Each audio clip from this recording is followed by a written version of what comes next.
भारत कभी जो आउटसोर्सिंग का ठिकाना माना जाता था, आज वो दुनिया के सबसे बड़े टेक टैलेंट हब में बदल चुका है और लगातार बदल रहा है। प्रॉपर्टी कंसल्टेंट कॉलियर्स की नई ग्लोबल रिपोर्ट कहती है कि बेंगलुरु के पास दुनिया के सबसे ज्यादा डेटा साइंटिस्ट हैं और भारत के 6 शहर अब एशिया के टॉप 10 टेक टैलेंट मार्केट में शामिल हैं। एआई और साइबर सिक्योरिटी जैसे हाई डिमांड नौकरियों में भारत का बोलबाला है। पिछले एक साल में भारत के सिर्फ 6 शहरों ने एशिया प्रशांत क्षेत्र की 72% टेक हायरिंग की है और यही वजह है कि भारत के टॉप 7 शहरों में 2025 की पहली छमाही में टेक कंपनियों ने 10 मिलियन स्क्वायर फीट से ज्यादा ऑफिस स्पेस लीज पर लिया। बेंगलुरु, हैदराबाद और पुणे जैसे शहर अब सिर्फ स्टार्टअप हब नहीं बल्कि ग्लोबल इनोवेशन के कमांड सेंटर बन चुके हैं। और जब इतनी तेजी से टैलेंट आ रहा है, कंपनियां आ रही हैं, तो क्या रियल एस्टेट पीछे रहेगा? बिल्कुल नहीं। आने वाले 3 सालों में सिर्फ टेक सेक्टर की वजह से ग्रेड ए ऑफिस स्पेस की मांग में 20% से ज्यादा ग्रोथ का अनुमान है। टेक्नोलॉजी सेक्टर में भारत की ये ग्रोथ स्टोरी केवल टेक्नोलॉजी का उभार नहीं, ये भारतीय रियल एस्टेट में ग्रेड ए ऑफिस स्पेस के नए गोल्डन एज का इंडिकेशन है और इसका असर प्रॉपर्टी मार्केट में और भी विस्तार से पड़ता दिखेगा। हमारे साथ अमाल मिश्रा हैं, founder and CEO urban vault. Amal ji, आपके पास आएंगे। आप कॉलियर्स की रिपोर्ट को कैसे देखते हैं, पहली बात, और 2021 से 2025 तक फ्लेक्स स्पेस की लीजिंग में दोगुनी से ज्यादा ग्रोथ हुई है। क्या ये ट्रेंड आने वाले सालों में भी जारी रहेगा और इसमें कोवर्किंग स्पेस कैसे लीड करेंगे? थैंक यू दीपक जी, और थैंक यू मेरी तरफ से और अर्बन वर्ल्ड की तरफ से हमें ये अपॉर्चुनिटी देने के लिए कि हम आपके दर्शकों को अपना पॉइंट ऑफ व्यू इस रिपोर्ट पे दे सकें। दीपक जी, अगर हम देखें इस पूरे रिपोर्ट को जो विमल जी ने इतने अच्छे तरीके से बनाया है, जो टैलेंट पूल है बैंगलोर में या फिर और सारे शहरों में, वो टैलेंट पूल के चलते जो पहले आउटसोर्सिंग का हब हुआ करता था इंडिया, अब हम देख रहे हैं कि वो आउटसोर्सिंग का हब ना बन के इनोवेशन हब बन रहा है।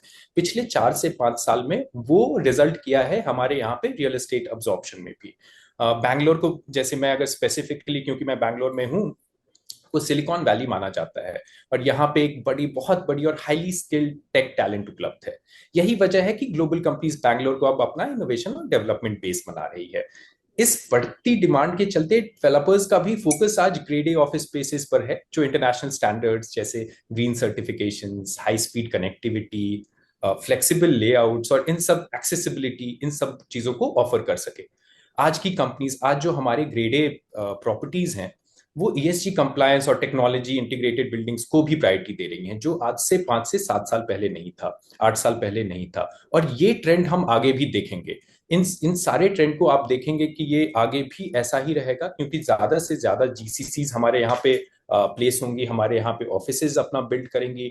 उसके बाद धीरे धीरे वो जीसीसीज जो चाहे यूएई के हों या सऊदी अरेबिया और कतर के वाले हों, या फिर आपके पहले जो अमेरिकन और यूरोपियन टेक कंपनीज थी, जो विमल जी ने बोला कि जिसमें कि मैक्सिमम टेक कंपनीज हैं जो पहले आउटसोर्सिंग तक सीमित थी, अब यहाँ पे अपने ग्लोबल कैपेबिलिटी सेंटर्स एस्टैब्लिश कर रही हैं।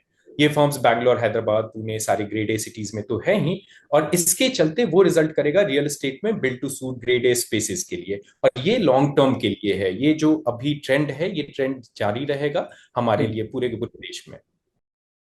अमाल जी, क्या आपको लगता है कि आने वाले समय में जीसीसीज भी फ्लेक्सिबल ऑफिस स्पेस को प्राथमिकता देंगे, खासकर टियर 2 शहरों में? अब जीसीसीज भी अब धीरे धीरे फ्लेक्स स्पेस की तरफ जा रहे हैं। अगर हम देखें इस पूरे के पूरे ट्रेंड का जो हुआ है पिछले 4 या 5 साल में, तो फ्यूचर में जो ऑफिस स्पेस का डिमांड बन रहा है वो ज्यादा फ्लेक्सिबल हो रहा है, ज्यादा सस्टेनेबिलिटी की तरफ जा रहे हैं।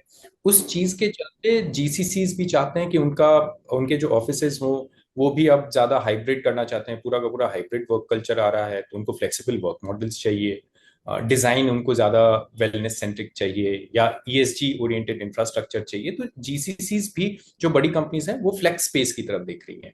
अब ये फ्लेक्स स्पेसेस आज हमें टियर 1 सिटीज में मिल रही हैं और वहां से ये हब एंड स्पोक मॉडल की तरफ जा रहा है।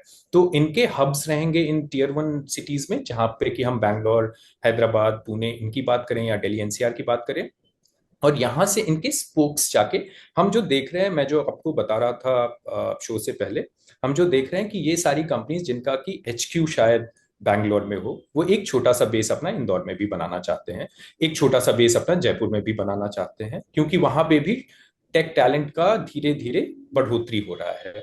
तो ये जो हब एंड स्पोक मॉडल है, जो कि एक शहर के अंदर भी था और दूसरे शहरों के अंदर भी, इस तरीके से इससे जो टीयर 2 सिटीज का है उसका भी ग्रोथ हो रहा है रियल एस्टेट पे।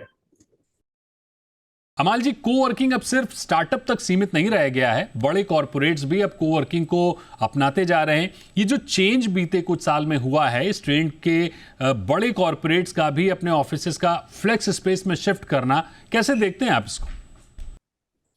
ये जो पूरा पिछले 5 साल में जो हाइब्रिड वर्क मॉडल आया है कोविड के बाद से, इसने ट्रेडिशनल ऑफिस की डेफिनेशन बदल के रख दी है। कुछ बड़े चेंजेस हुए हैं। हम ये देख रहे हैं कि बड़ी बड़ी कंपनीज अब छोटे ऑफिसेज ले रही हैं। अब वो छोटे ऑफिसेज वो बड़े लीजेस नहीं करना चाहते हैं, वो थोड़े छोटे लीजेस रखना चाहते हैं, क्योंकि उन्हें टीम वाइज फ्लेक्सिबिलिटी चाहिए।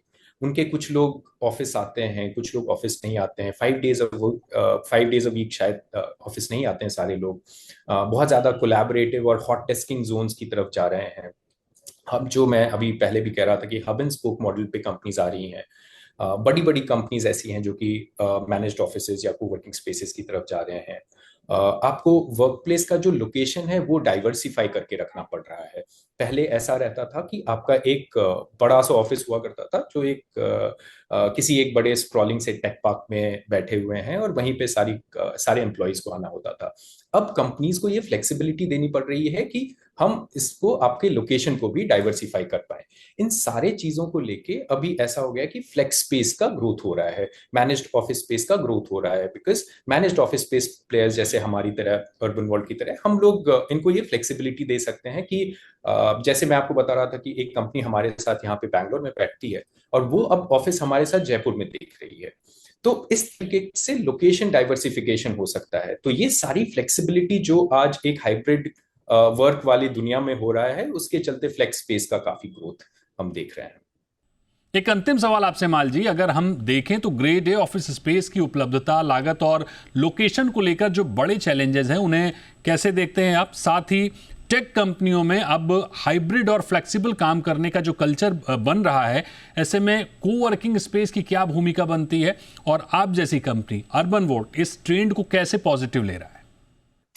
सबसे पहले तो जो मैं पहले भी कह रहा था कि ये जो फ्लेक्सिबिलिटी लोगों को चाहिए, जो कंपनीज को चाहिए, वो एक मैनेज्ड ऑफिस स्पेस प्लेयर ही दे सकता है, या एक कोवर्किंग स्पेस प्लेयर ही दे सकता है। इसके चलते एक कोवर्किंग स्पेसेस का इस लेवल का ग्रोथ हुआ है। और ऑल्सो कोवर्किंग स्पेसेस में जो फ्लेक्सिबिलिटी है, यूटिलाइजिंग टेक, जो विमल जी अभी कह रहे थे, उसमें एक दो चीजें जो मैं ऐड करना और चाहूंगा, जो हमारी जैसी कंपनीज, अर्बन वर्ल्ड जैसी, जो हम यूज कर रहे हैं। एक तो स्मार्ट बिल्डिंग्स और आईओटी वाला फैक्टर उन्होंने किया टच अपॉन। उसके अलावा जैसे बहुत सारा हमने डेटा ड्रिवन जो एआई को यूज करके, कि एनालिटिक्स की मदद से हम कैसे कंपनीज का स्पेस यूटिलाइजेशन अच्छे तरीके से करें, ताकि हम उसको मॉनिटर करें और उससे कॉस्ट और प्रोडक्टिविटी दोनों ऑप्टिमाइज कर पाए। वो सारी flexibility, apart from the flexibility की आपकी लंबी लीजेज नहीं है, ये सारी फ्लेक्सिबिलिटी की तरफ कोवर्किंग स्पेसेस जैसे अर्बन वर्ल्ड दिख रहा है, और ये सारी फ्लेक्सिबिलिटी हम दे रहे हैं कंपनीज को। दूसरा जो आपका सवाल था कि जो ग्रेड ए ऑफिसेज हैं या ग्रेड ए प्रॉपर्टीज हैं, हाँ उसका डर्थ है, बट डेवलपर्स भी अब समझ रहे हैं कि उनके पोर्टफोलियो में एक मैनेज्ड ऑफिस स्पेस, कुछ कोवर्किंग स्पेसेस, कुछ मैनेज्ड ऑफिस प्लेयर्स, उनका होना जरूरी है, ताकि वो उस डिमांड को केटर कर सकें। इसलिए आप देखिएगा कि पहले जो भी टेक पार्क्स थे, उसमें कोई भी कोवर्किंग स्पेस, या जो बड़े बड़े टेक पार्क्स थे, मैं आपको बैंगलोर की बात बताता हूँ। जो कि इनफैक्ट इंडिया का सबसे बड़ा टेक पार्क हुआ करता है, मान्यता टेक पार्क। वहां पे आज से 3 से 4 साल पहले तक एक भी कोवर्किंग प्लेयर नहीं था। आज की डेट में वहां पे 8 कोवर्किंग प्लेयर्स हैं, अलग अलग जो पैन इंडिया लेवल के प्लेयर्स हैं, सारे के सारे, जो कि उस टेक पार्क में को एग्जिस्ट कर रहे हैं। तो वो एक ट्रेंड हम देख रहे हैं कि पहले जो एक बड़े टेक पार्क्स थे, बड़े डेवलपर्स थे, वो कोवर्किंग स्पेसेस को स्पेस देने में शायद उनको वो कंफर्टेबल नहीं थे। आज वो ट्रेंड चेंज हो रहा है। आज उन्हें पता है कि वो अगर कोवर्किंग स्पेसेस को वो ये स्पेस नहीं देते हैं, तो उस डिमांड को वो केटर नहीं कर पाएंगे। तो हर जगह आप देखोगे कि ग्रेड ए जो इन्वेंट्री है, वहां पे कोई ना कोई कोवर्किंग स्पेस ब्रांड उसके वहां पे प्रेजेंट है। तो उसी तरीके से, उसी राइड पे, उसी चीज पे इनफैक्ट अर्बन वर्ल्ड भी ड्राइव कर रहा है। हम काफी सारे ग्रेड ए जो डेवलपर्स हैं, जो बिल्डर्स हैं, प्रॉपर्टी ये हैं, उनके साथ, उनके टेक पार्क्स में हम भी एंटर कर रहे हैं। बिल्कुल, यानी दुनिया के सबसे बड़े टेक टैलेंट हब के रूप में भारत विकसित हो रहा है। टॉप टैलेंट, लो कॉस्ट और हब एंड स्पोक मॉडल पर कंपनियों का फोकस भारत में बढ़ा है।